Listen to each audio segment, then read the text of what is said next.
You ain't the police. Hi, this is Larry Kaye with ShadowAnyone.com and the creator of the Investigator's Ultimate Guide series, which is premium private investigator training from someone who's been there and done that. This goes out today not only to private investigators and process servers, but my brothers and sisters in the security world and loss prevention. If you've done this for any length of time and part of your job is to step between the bad guys and what they're doing, you have probably heard the phrase, you ain't the police. If you don't know what I'm talking about, imagine for a moment you're loss prevention, what we used to be called a store detective. You have somebody that's shoplifting, maybe they're part of an organized retail crime ring, maybe they're just doing onesie-twosie things, maybe a drug addict. But when the point comes that they've got the merchandise concealed, they're walking out the door, or wherever in your state it could be different how you do it. But there comes a point when you have to step between the bad guy and freedom and say, hey, my name's Larry Kaye, I'm with Store Loss Prevention, I need to speak with you about some unpaid for merchandise. There's a lot of things that happen at that moment. Sometimes a fight, sometimes a run, sometimes throwing down the merchandise. Sometimes there's that negotiation of I lost my receipt. All of those things you may be familiar with. But there comes a point where you got to bring the person back inside, process them, and charge them with theft. And at that point in time, when you're trying to impose your will on that person, you may very well hear the phrase, you ain't the police. Now, what does a person really mean when they say that? That's the words they're using, but what do they mean? When they say that, what they really mean is, I do not recognize your authority and I'm not going to comply. If you're interpreting what they say as anything but that, you're kind of missing the boat, because as you try to use diplomacy to get the person to comply, you may be going off on a wrong tack. If you're trying to explain that you have the rightful authority to do this, and what they're really saying to you is, I'm not going to comply, that can lead to problems.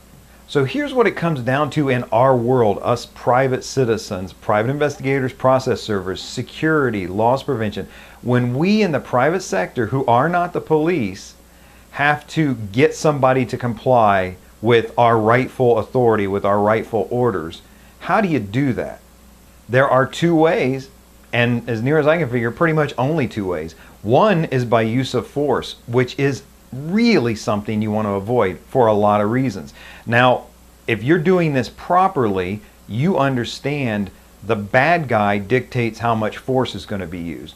If they just keep their hands out where they're supposed to, lower their head, and follow your instructions, you don't need to use any force at all. It's totally up to them.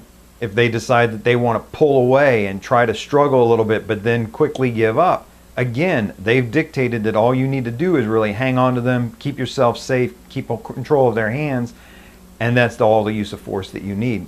Sometimes it's just holding the person by their sleeve and bringing them in. Sometimes it's more than that. But really, use of force is number two, and a distant number two. The number one way that you get this person to comply is to get them to want to comply with you. Now, that's a very abstract way to put it, and I'm not going to leave you right with that. I'm going to go ahead and talk to you about a specific incident where I was able to get the person to want to comply with me so that I didn't have to use force. Now, I will point out this person was also bigger and stronger than me, and while I probably could have kept him, I wasn't really going to cut my way in an easy way. So here's the situation. A buddy of mine and I are we're off work. We're not working. We actually had to go pick up some more videotapes, and this gives you an idea of how long ago this was. So we pull up to a big box store that sells videotapes, and we buy them by the dozens at this point. We're just using that much. And we see some people running from the store. We see a clerk in their little vest running after them.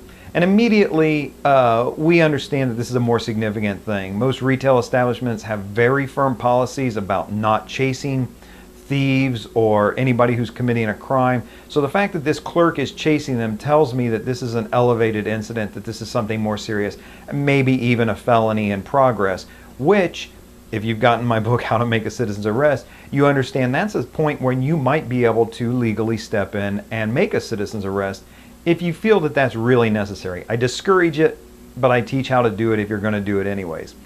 My partner and I, we're going to do it.